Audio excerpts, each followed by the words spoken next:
say to make it right, 'cause I need your arms around me every night. For me in a reggae party, me the shita. Me have a drink in on me left and on me right, and have a spliff on marijuana.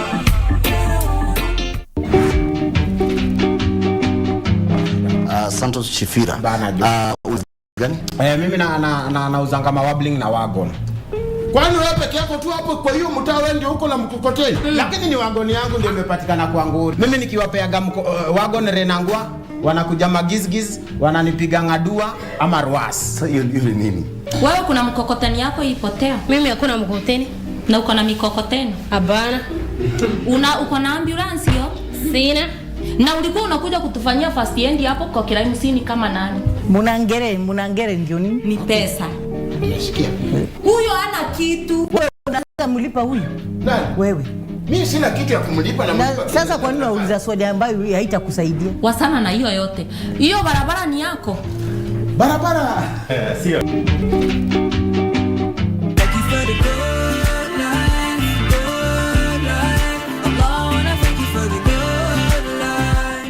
Naye Mtume Muhammad sallallahu alayhi wasallam anashauri kuwa kuna zama ambazo itafikia ambazo binadamu atakuwa anaamka akiwa ni Muislamu, lakini jioni atazamia akiwa ni kafiri. Harakisheni kwenda kufanya mema lillah, na yale matendo mema awe na sharti mbili, iwe mukhlasa lillah, ufanye na ikhlasi lillah, kwa ajili ya Allah.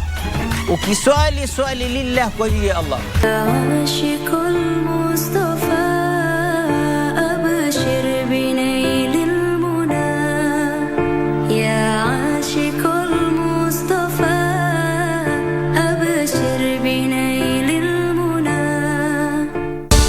KBC Channel 1, we put people at the heart with our captivating weekly news features. Every day, we are breaking new grounds with informative, entertaining, and inspiring human interest stories. On Mondays, 9 p.m., we have The Cabinets. Tuesday, 9 p.m., we get inside the barracks for military tales.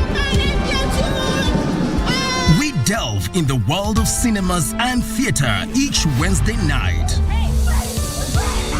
For the young and industrious, make a date with us every Thursday at 9 p.m. Fridays are dedicated for my culture. On Saturdays, we go back in time for history in perspective.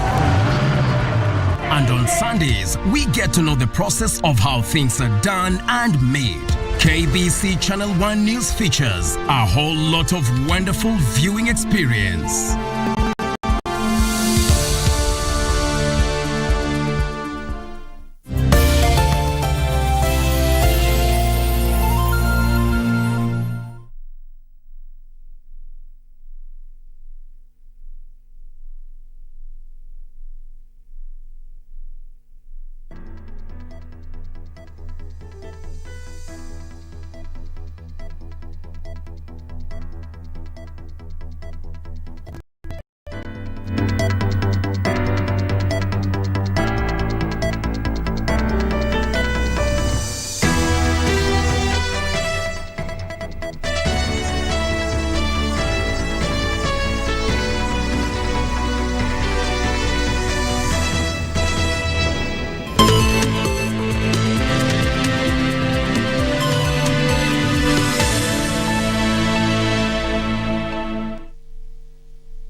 A very good afternoon to you. It is the 17th day of January, the year 2023. A very warm welcome to KBC Lunchtime News. I am Nisi Emmanuel. Byron Abuli is our sign language interpreter this afternoon. Many thanks for joining us.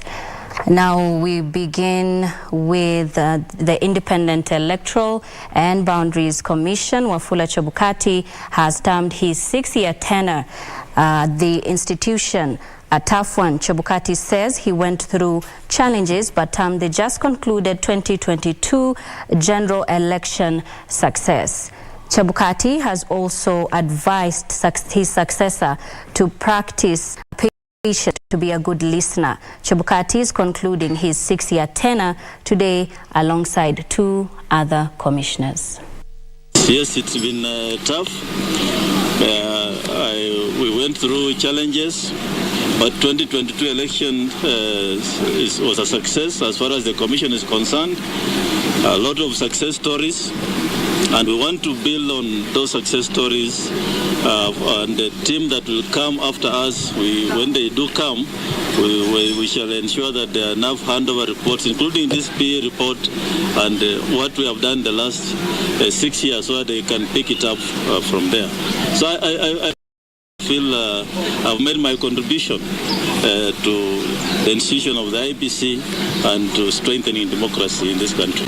The office I hold would require a lawyer who actually understands the law, and has, of course, the qualifications of a Supreme Court judge. It's an office that requires a lot of listening, a lot of understanding, and more especially, one must have thick skin. I was a private practitioner before I took up this job at the commission. This is I've served 6 years as a state officer, and I believe I've made my contribution. So I have no regrets, and I believe that whoever comes in should pick up from where we have. We have laid ground, and we shall be available for consultation if required. The employment law is clear. I serve on a contract and the commissioner serve on a contract of 6 years, not renewable. That's in the Constitution. Our term is contractual, so we shall serve until 17th of January, and then we go. Those who want to look for me, if they think I'll be at IBC, come on 19th, you'll not find me there. I'll be gone. The issue about terminal leave applies to those who are employed permanent and pensionable. I'm not one of them. On contract, and I know the term of my contract.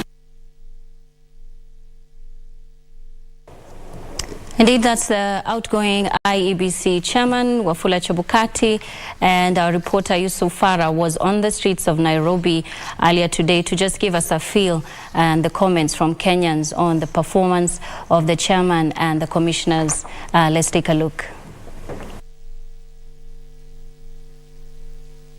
Wale walifanya kazi bila masharti na walifanya tu kazi yao na kukuwa na ubaguzi.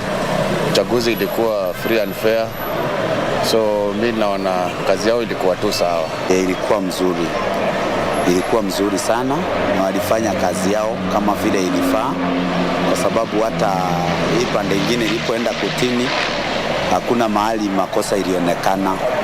Sasa iliamuliwa iko sawa.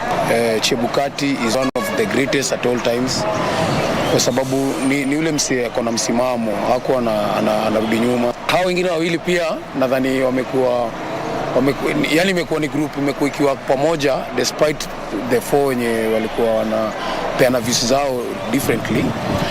Hao wengine watatu naweza sema pia walifanya kazi poa, ilikuwa ni kazi poa. Commissioner inaingia, wanafaa wapatie guideline, waambie challenges zenye walikuwa nazo, at least ndio wa take over na commission ikuwe fit. Hata kama walikuwa wanadai kwamba walikuwa pamoja pale mbeleni wakianza kazi, hapo wakimalizia walionekana hao watu hawakuwa kimoja. So shida ilikuwa nini? Sisi wa Kenya hatukujua shida ilikuwa nini. Hata viongozi wengine hawakujua shida ilikuwa nini.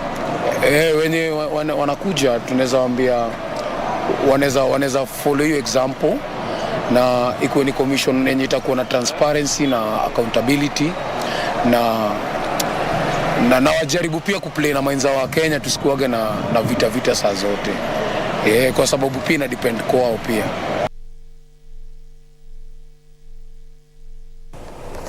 All right, those are sentiments from Kenyans on the streets of Nairobi commenting on on the IEBC chairperson Wafula Chebukati's 6-year term that has just, today is the last day, so has just come to an end. Now, moving on, a day after Education CS Ezekiel Machogu released Form 1 placement and junior secondary guidelines, parents of the junior secondary pupils have lamented the burden of purchasing new school uniform as directed by the government. The parents are now requesting the government to allow their children to continue with their previous uniforms. In Kiambu County, parents have further raised concerns over Form 1 placement process, claiming it lacked merit and equality. The parents expressed their concerns during a baraza meeting in Kabete constituency, where area legislator Gidhua Wamashukuru said he will collaborate with other stakeholders in the education sector to make sure the classes have been set aside to ease the placement scuffle. Niwahakikishie kwamba mambo na maoni yote ambayo umetoa tutaweka katika strategic plan yetu ya miaka 5 na tuhakikishe hiyo mambo yamefanyika kutumia pesa ambayo tunapewa na serikali yetu. Tuhakikishe hiyo mambo yamefanyika kupitia pesa yetu ya CDF. The community will have a chance to take their children to those local schools because that one will cut cost of transport and maybe fear of the children going to very far places. Ule iko national na extra county zile ziko surrounding zote locals lazima wapatiwe darasa moja in every secondary ili watoto wetu wasije wakaumia juu hata wakipita hawana popote wanaenda. Asante sana madam. Moving on, Isiolo Governor Abdi Guyo has declared the current drought situation in Isiolo a county disaster. This coming as members of Isiolo County Assembly, led by Isiolo Speaker Mohamed Roba, called on the national government, development partners and other humanitarian agencies to move with speed and supplement interventions by the county government in a bid to ensure that if more efforts are not put in place as a matter of urgency. We are urging the county government, the executive, to move with speed so that they save the situation. Otherwise, lives are going to be lost very soon. The purchasing power of the society has gone down tremendously, and it is coming down day by day. The amount of resources that they have used has been overstretched by the alarming situation which we are currently in. According to members of County Assembly who convened a special sitting to deliberate on the state of affairs across the county, residents of Isiolo County continue to count losses as thousands of livestock succumb to the harsh conditions. The 80% of the animals you had died. We have 20%, which actually the chances also for all of them to die is very high. These people have moved from areas of Siricho and those other areas to Isiolo town. And if they don't have anything, then they will resort to criminal activities. Isiolo Governor Abdi Ibrahim Guyo declared the current prolonged drought situation a county disaster, adding that the county government was being overwhelmed by the worsening situation. Actually, ask the county government to move out of Isiolo now and knock doors on the offices of the national government as well as the offices of development partners, so that this issue doesn't, rest only on the shoulders of the county government. Kindly stop whatever you are doing. Kindly, we are asking, so that we save the situation on the ground. The situation is very bad. Lives are going to be lost very soon, and I think we all must come together as leaders so that we save the situation at hand. Some of the interventions currently being undertaken by the county government include relief food provision and water trucking activities to the drought-stricken areas of Siricho and Modogashe in Garbatula sub-county, as well as Cherab and Chari in Merti sub-county. Meanwhile, 2,000 drought-stricken families in Lomut village in West Pokot County received food and non-foodstuffs from Shri Visa Oshol community in Nakuru to help alleviate suffering. Lomut Area Senior Chief William Rotich said the prevailing drought has led to unprecedented crop failure, leading to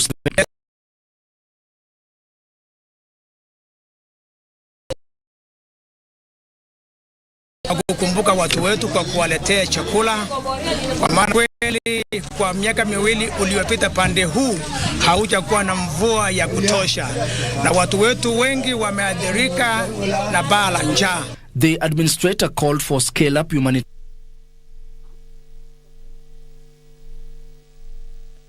Two suspected robbers have been shot dead in Kayole, Nairobi, while 2 others escaped during a police patrol. The 4 were reportedly robbing a resident who was walking to work Tuesday morning when other residents called for help, attracting the attention of security personnel.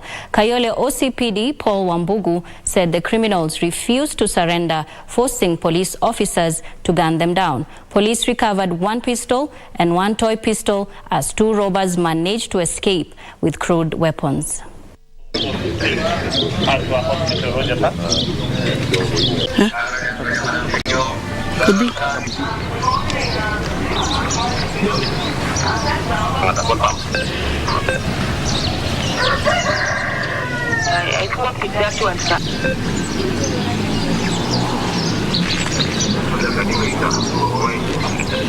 Watu wasiogope polisi. Tumepeana polisi namba zao, tumepeana askari wako nje, wako na uniform. Wengine mkiwaona msiwaogope. Uliza, ongea na wao. Ukidhulumiwa tuko hapa tusaidie na wao tukusaidie. Na ukiona polisi ujue ni kama police station iko hapo nje. Na wakola. Na muomba kama lazima muombwe. Muachane na ukora. Msipoachana na ukora, mutaelekezwa pahali mmeona wale wengine wanaelekezwa. Kayole tuko na hiyo shida sana, lakini vile tumeona serikali imetushikilia sasa. Vijana waache crime, si ndio? Kama Mungu amekubali.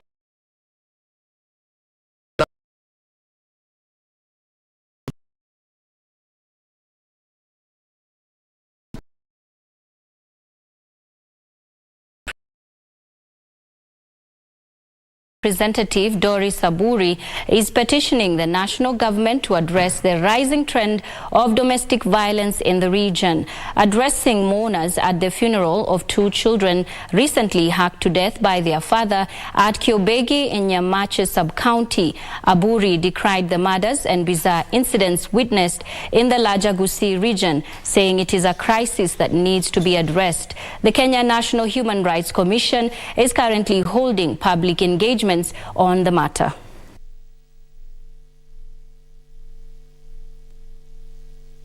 Ya Nelson osabero moikoyo mube ochiras abantu babeira Kisii ni insecurity. Squeeze bangi, mtu anavuta bangi kama mtu anakula sweet. Hakuna mtu anamuuliza. Chang'aa iko kila pahali, ukweli ama rongo? Na hakuna kitu inaleta uhalifu kama madawa ya kulevya. So Kisii tunasema President William Samoei Ruto tunakupenda. Please tuma security kwa sababu yuko hapa hatujui kama wanafanya kazi. Kwa sababu kungekuwa kunafanywa kazi, hakungekuwa tunakosa mahindi kwa shamba. Tungekuwa na security, watu wangekuwa wanaogopa, hatungekuwa hapa kwa matanga kwa Ontita tunakuja kuzika watoto wachanga kama hawa. Family pole, ase And elsewhere, 2 civil society organizations in Kilifi County have challenged government agencies, politicians and the church to be more proactive in addressing the killings of elderly persons in the region. The Institute Participatory Development and the Malindi District Cultural Association have lamented that elderly persons suspected of practicing witchcraft are still being targeted despite efforts by the organization. Speaking at the Madunguni Pentecostal Evangelistic Fellowship of Africa Church in Kavunyalalo, Kakuyuni Ward during a sensitization session with community leaders, Institute of Participatory Development Executive Director Raphael Mzungu said it has been difficult to secure convictions since family members are not willing to volunteer information regarding the murders of their elderly kin. Linapoenda polisi nasemekana ni tatizo la jamii. Jamii wanapoulizwa wanasema hawajui ama simanya.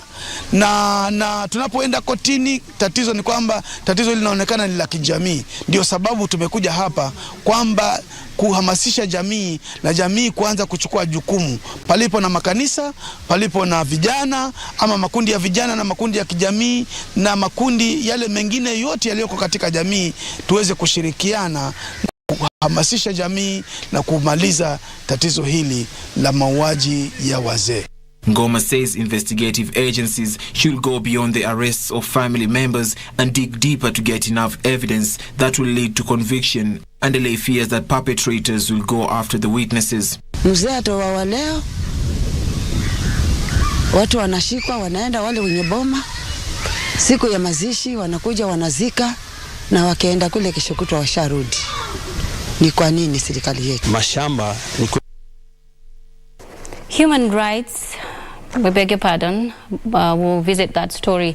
8 members of the public in Ninani area, Trans Nzoia County, have ruthlessly beaten a woman after she dumped a fetus in a toilet, forcing police officers to intervene and rescue the mother of 3. Gentrix Nafula's screams attracted the attention of police and patrol after the irate residents descended on her, owing to the unfortunate incident that left many in shock. According to a neighbor, Nafula complained of a stomachache and later rushed to the nearby lavatory where she delivered and dumped the baby.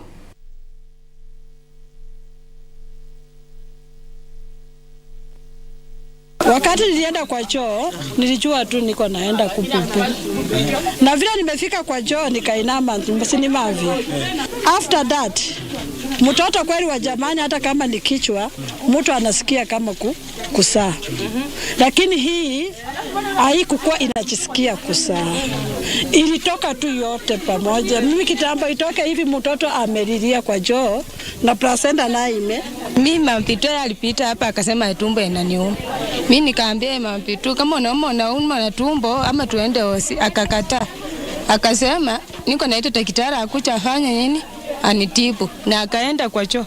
Sasa mimi nilikuwa nimekaa hapa na akaniita, vile aliniita mimi kuenda, akaniambia aende kwa nyumba wakupe nini wembe. Sasa mimi kuja kuita mtoto nikaambia Pitu toa wembe yenye mama yake amesema unipe. Kurudi napata mtoto akanalia kwa choo.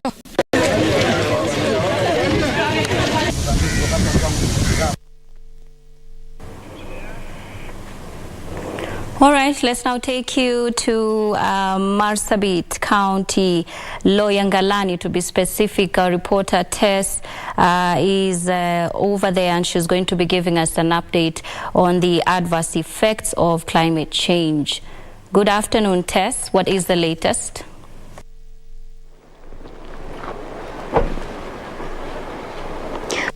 Hello there, we are coming to you live from Loyangalani, Marsabit County, where climate change is still with us, and the adverse effects is being felt really. And it's not only that is affecting the people in this region. Right now at my back there is the rising levels of Lake Turkana, which is rising by the day, and it's affecting communities living in this region. Not only are they facing the issue from drought,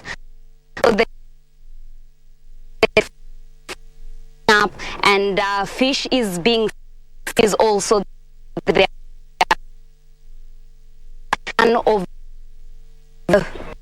of the community.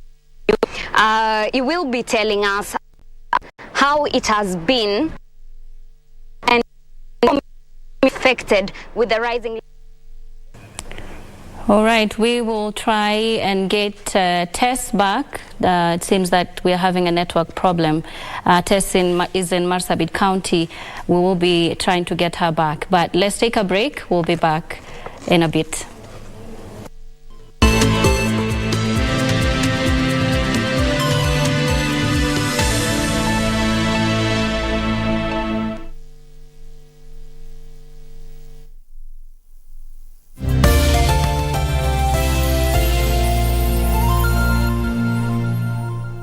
To get Proverbs chapter 3 verse 5 as your skiza tune, dial star 811 star 967 hash.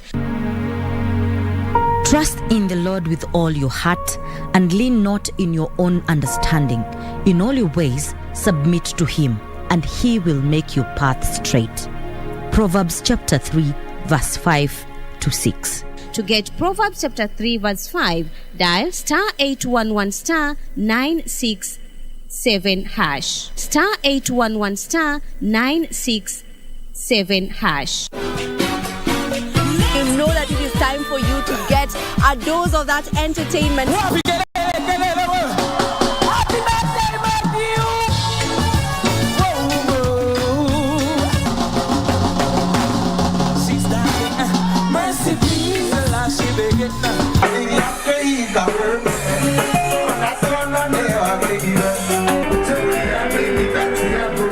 DJ Kariz Kenya and DJ Rick Moore, who lit up the place, were also in the mix. When I grow up, I want to be a singer, doing concerts all over the world. And someday I want to meet you. Oh, okay. We wish her all the best, and we also thank her for flying our flag high.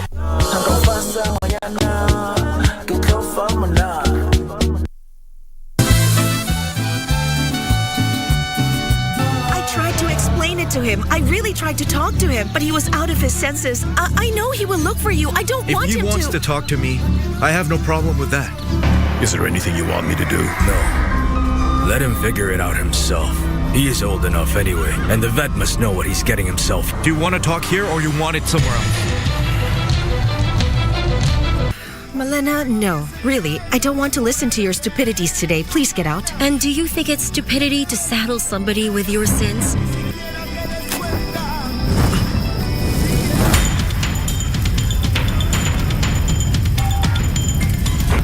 My car!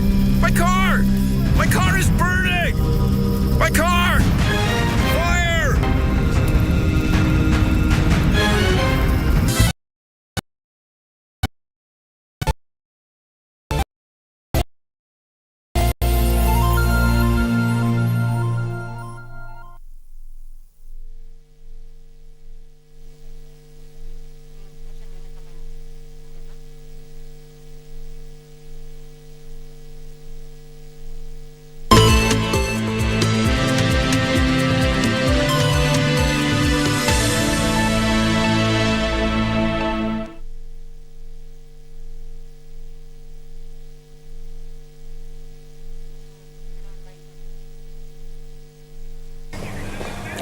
Thank you for staying with us. This is Lunchtime News.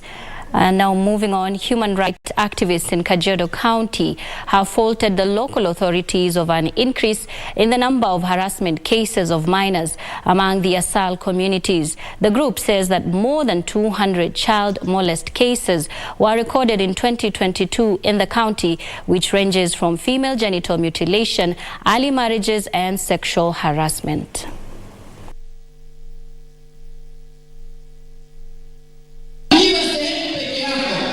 Speaking in Kajiado Town, Kajiado County, during a children's rights workshop, the activists said that it is high time for all agencies to employ approaches to tame such like vices. Tuendelee kuhamasisha jamii kuzungumzia hili jambo, na hii inawezekana kupitia kwa viongozi wa dini na pia viongozi wa different groups kama vile youth group, women group.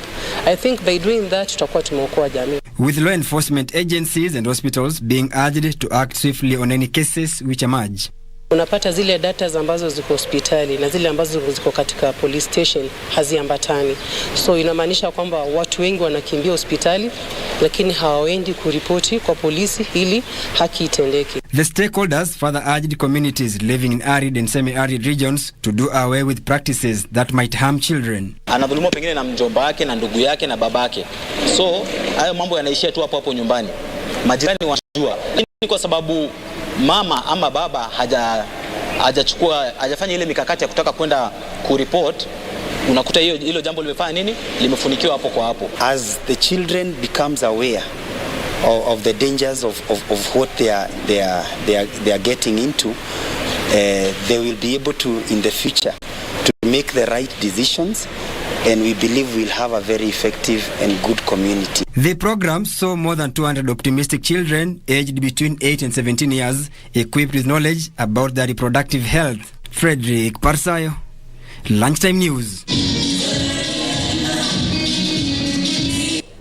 Elsewhere, parents have been urged to play a more important role in the social and spiritual upbringing of their children as they venture into their youthful stage. PCEA Karen Motero Church Parish Prelate Daniel Njeru said the youth should engage in creative activities to help them keep away from trouble, especially during this long school holiday. He said this when welcoming over 20 youth who were initiated into the Christian community as new members. This, in Kenya, have had campaigns all through. Yes. That we not go back there. That we are they're going to work and be focused, and that we are going to see a stable nation as we go forward. Let's also remember the 21 days of prayer and fasting, which you have launched today. As we pray, remember those who are addicted and those who do not know the love of God.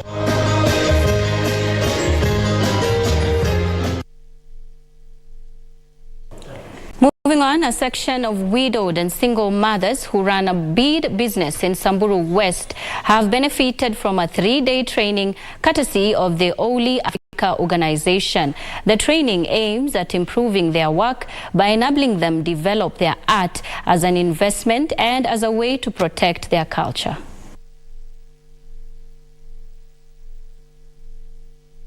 It is in the villages of Yare, Poros and Mtaro where women, both widowed and single mothers, do their beadwork before delivering the products to the market. Although most do the craft to earn an income to sustain their families, the women highlighted the lack of market for their products as a major challenge. Tunaomba marketing tupate. Tunashona hivi vitu na tunakaa. Hiki tunaenda na season. Mwanzo mwezi wa 4, mwezi wa 8, December. We are working with my team to help the women in creating markets so to link them with international markets. I'm very impressed with what these women are doing, the empowerment, and we look forward to linking them and unique traditional products to the global market. They have learned additional skills in bead making courtesy of the Oli Foundation. One of the benefits, they say, is establishing self-help groups to help finding foreign markets. Tunashukuru sana kwa sababu tumepata wageni ambayo wametuelimisha sana namna pia ya kuuza kwa ngambo ama kuhusia wengine. My organization came here to help the women, especially in the beading sector, to come up with different strategies and interventions and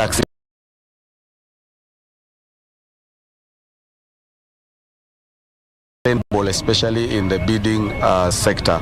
Oli Africa organization aims to sponsor more women in the business. Jacqueline Masharia for Lunchtime News. Crossover now to Machakos, where the long-standing dispute pitting Machakos County residents and the neighboring Kitui County over utilization of water from Masinga Dam has finally been settled after the Ministry of Water and Sanitation Principal Secretary Kiprono Rono moved to arbitrate over the matter. The PS warned rogue contractors in the water sector who he said have been involved in altering contractual agreements before the completion of projects, adding that they risk being blacklisted. Well, presenting the details of a memorandum of understanding between Machakos and Kitui County governments alongside key stakeholders in the water sector, Dr. Rono pledged the national government to expand Masinga Dam's capacity from the current 11,000 cubic meters to 18,000 cubic meters in order to address the increasing demand for the commodity. Tumeongea na gavana ya Daktari Malombe wa Kitui.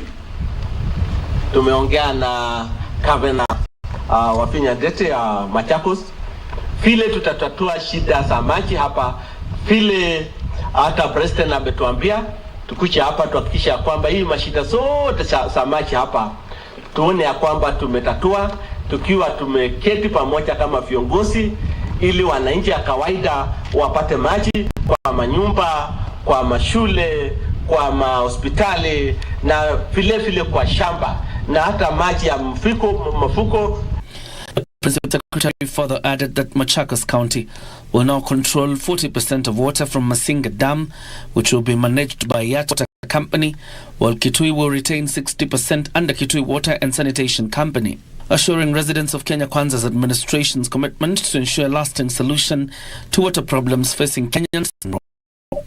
Lazima tuhakikishe ya kwamba maji ya hii Masinga Dam vile imefanywa saa hii ikawanywe mara mbili.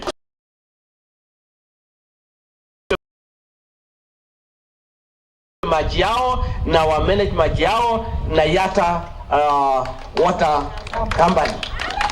Ya Kitui itaenda kwa Kitui vile wanapata saa hii tutawekea hawa mita yao ili wa manage maji yao. Machakos government, who accompanied the PS, said they are ready to collaborate with the national government and threatened to shut down factories and institutions involved in the pollution of River Athi. Solution ya hapa, watu wa Kitui ni ndugu zetu. Sisi hatuna vita na ndugu zetu. Lakini ile iko, hiyo ni county ya Kitui na hii ni county ya Machakos. Rais mwenyewe kwa sababu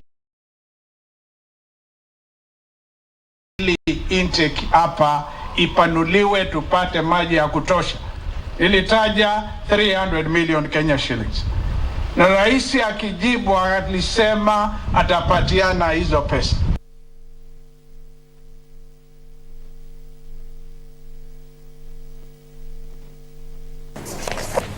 Searchers have deployed drones to search for 2 passengers still unaccounted for after Nepal's deadliest plane crash in 30 years, which killed at least 70 people. Meanwhile, it has emerged that the co-pilot of the ill-fated flight lost her husband in a plane crash 16 years earlier. Patwada was co-piloting Yeti Airlines Flight 691. Her husband Deepak Pokhrel had also been co-piloting a Yeti Airlines flight when he died. It was his death that spurred Anju to pursue a career in aviation. The plane was flying from Kathmandu to tourist town of Pokhara. Difficult terrain and inclement weather have been hampering rescue efforts. Searchers found 2 more bodies on Monday before the search was called off because of fading light. On Monday, searchers found the cockpit voice recorder and flight data recorder from the flight, both in good condition, which could help investigators determine what caused the crash. Elsewhere, China's population has fallen for the first time in 60 years. According to the China's National Bureau of Statistics, the national birth rate is a record low since the births per 1,000 people. The population in 2022 of 1.4118 billion fell by 850,000 from 20. China's birth rate has been declining for years, prompting a raft of policies to slow the trend. Deaths also outnumbered births for the first time last year. China logged its highest death rate since 1976 at 7.37 deaths per 1,000 people, up from 7.18 the previous year.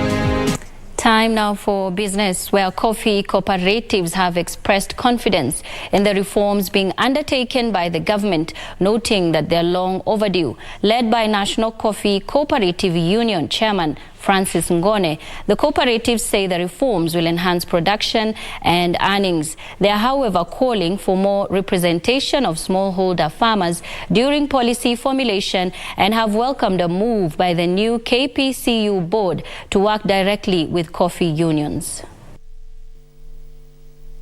Once we get the head of the holding and start now fully implementations, there will be changes. There will be changes. The legalized regulator will come on board. The cost of the coffee in the auction was costing around $180. If you go to New York, it is costing $700. The same coffee, Ethiopia it was buying or selling at around $400. So it is even dropping below what it was that time.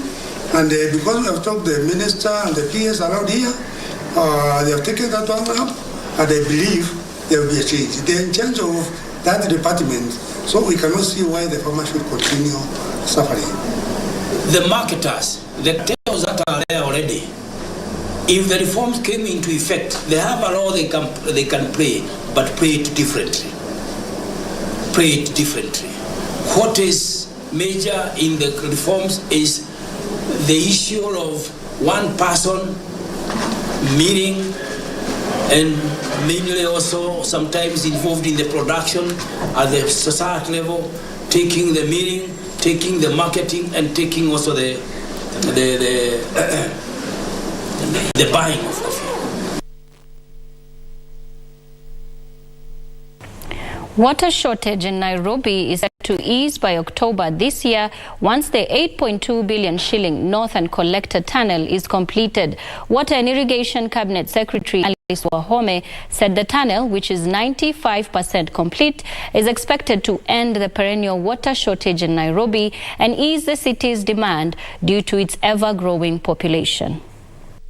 The project entails the construction of an 11.8 kilometers raw water transfer tunnel to divert from rivers Maragua, Gikigie and Irati to Ndakaini Dam, the main water reservoir for Nairobi County. Wahome says 10 million liters of water from the dam will be supplied to residents of Gatanga sub-county where the dam is located. There was an agreement that we will give some of that water to Muranga. That is a recent agreement or change because of the demand and the request that the host community in Gatanga can get some water from the Northern Collector. They have agreed to give them about 10,000 cubic meters. Furthermore, she says the tunnel is set to pump 140 million liters of water daily into Nairobi, helping to meet the city's demand. The project will also include a 55-kilometer water transmission pipeline that is expected to begin supplying water to a population of about 1.2 million residents in Nairobi and its environs in about 2 months. All things being in place, we expect that within 60 days, we will complete everything. Ndutamo Kami for Lunchtime News. Moving on, farmers in Kilifi County have been challenged to enhance cashew nuts production to take advantage of a ready market created following the setting up of a cashew nut processor. The factory has a capacity to process 7 metric tons of cashew nuts annually. Plans to set up a cashew nuts factory in Kilifi County started back in 2019. It was joy for residents and farmers when the factory was commissioned mid last year, offering cashew nut farmers a ready market for their produce. The factory CEO Thomas Afara says Kilifi has the best quality of cashew nuts at the coast and is encouraging area residents to increase the acreage under the cash crop. All the raw material we are currently processing is 100% Kenyan. We're not having any imported raw material from abroad. So what our intention is to bring or to revive the Kenyan cashew belt. So the potential is really huge, and if you want this, the sky is the limit. Kilifi County government has committed to sensitize farmers on cashew nut farming, noting that their evaluation had established that an acre under the cash crop on average earns a farmer 1 million shillings. You can get up to 1 million shilling in a year, about 800,000 a year. So what we want is we want to partner with the nuts and more factory to see how we can mobilize our farmers through the agriculture department to see if we can encourage the farmers of Kilifi. Each one of them can struggle to come up with 1 acre of cashew. There's the market now. Frederick Mwoki for Lunchtime News. In Ghana, Ghana has again extended the deadline to register for its domestic debt exchange, this time to end of this month. The crisis-hit nation launched the debt swap plan at the start of last month, days after clinching a staff-level agreement with the International Monetary Fund for a $3 billion rescue package. Here are the details of this and other stories making headlines across the continent. The International Monetary Fund, IMF, says its board will approve the $3 billion rescue package plan only if Ghana undergoes comprehensive debt restructuring. The deadline for the debt swap, initially set for 19th of last month, had previously been extended to 30th of last month and then to yesterday. And today, Ghana has extended the deadline to end month. Unlike previous extensions, Mondays failed to offer bondholders any additional incentives. Without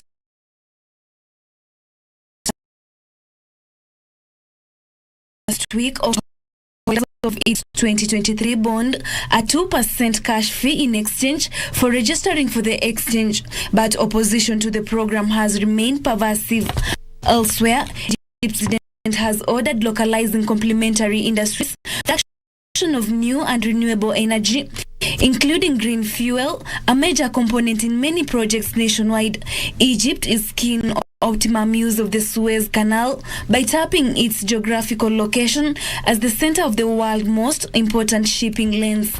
The president says it provides promising opportunities for the Suez Canal to become a global hub for green fuel production projects, which will maximize its returns and consolidate Egypt's position in the production and circulation of energy. Finally, South African opposition group, a trade union, and business owners have threatened to sue the government over blackouts in the country. They have given the government up to this Friday to stabilize the electricity supply or face legal action for contravening its duty to provide electricity. The blackouts have persisted for more than a decade amid poor management and corruption at State Farm Eskom. South Africa has recently been having up to 10 hours of power cuts daily.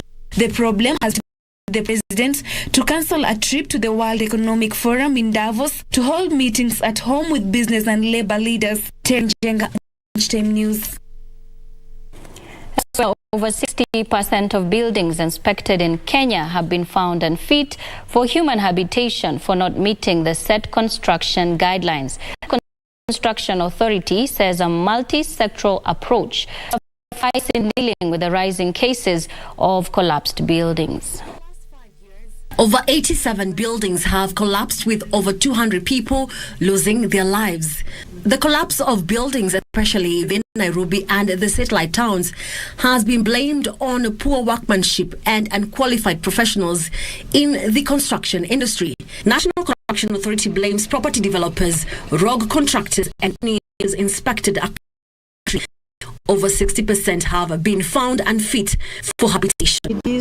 Construction Excellence Award. It is a way of encouraging also more contractors so that they can also do more work, so that even the collapses can be reduced. Ruto says the authority has issued several suspend orders to developers. We have a unit of enforcement whereby once suspension orders are issued, our enforcement ensures that there are any construction work being carried out. Is, however, seeking a multi-sectoral approach in enforcing building regulations to curb the rising cases of collapsed buildings. Previously, working in silos, you find that different agencies, they were working independently. But currently, we've realized that this is a concerted effort. It is a collective responsibility, and that is what we are doing. The authority is exploring the use of drones and other technologies to monitor the sites. Wairi Mujenga for Lunchtime News.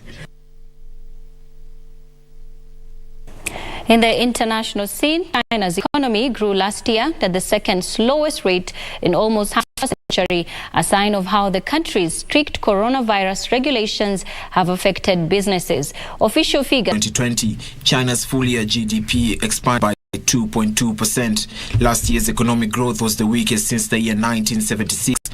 Experts have voiced caution over China's economic numbers, with some warning that the trajectory of the data rather than the figures themselves are a useful guide to how the country's economy is performing. Other Chinese economic data, such as retail sales output for December, also beat expectations but was still weak compared to pre-pandemic peak levels. Data released by China's National Bureau of Statistics show that prices of new homes declined for the 5th straight month in December. Prices in the final month of 2022 fell by 0.2% from a month earlier as COVID-19 outbreaks across the country hurt demand. Elsewhere, Vladimir Putin has been accused of weaponizing food by the world's largest fertilizer farm. Sven Torreholsether from Yara said countries needed to cut their reliance on Russia after its invasion of Ukraine hit global food supplies and prices. Russia is a top exporter of fertilizers and chemicals used to make them. But the war has caused supply issues and driven up the price of natural gas, which is key to fertilizer production. As a result, global fertilizer prices have hit record levels and forced farmers to raise food prices, putting pressure on consumers worldwide. Finally, industrial group Siemens have signed a $3 billion contract to supply and service freight trains in India. Siemens will deliver 1,200 electric locomotives and provide servicing for 35 years under the agreement. The Siemens designed 9,000 horsepower trains with a top speed of 120 km will be assembled in India over the next 11 years, with delivery starting in 24 months.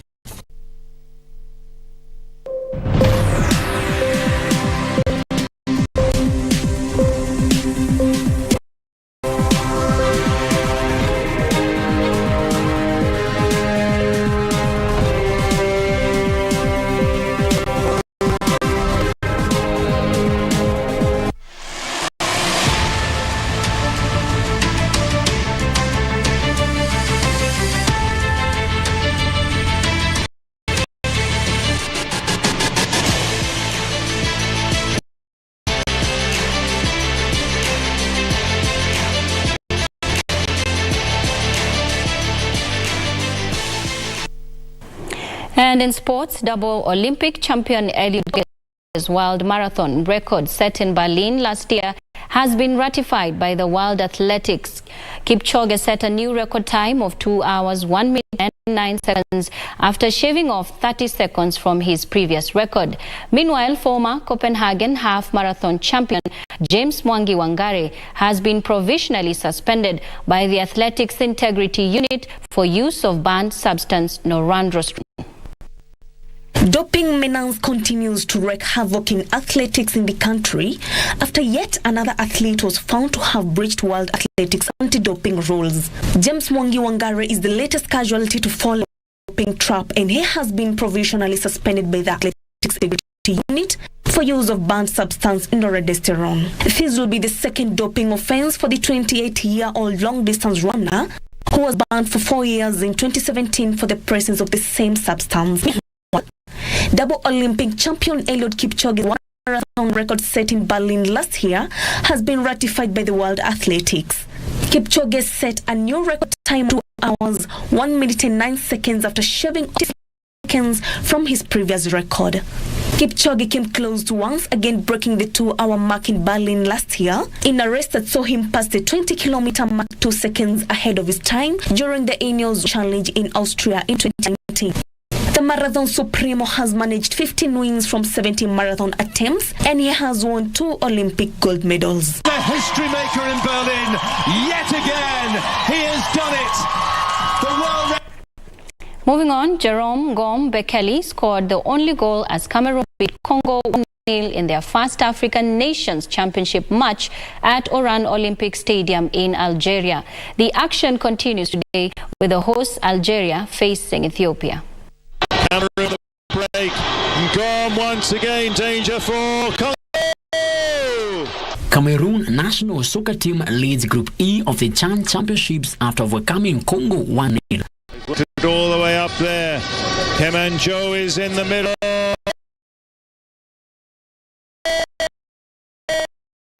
In Group D, Mali came to force a 3-3 draw against Angola. Calaba. Cristiano Ronaldo is set to make his debut in Saudi Arabia and was named the captain of the Riyadh All-Star Elite team that will play in a friendly against Messi's PSG.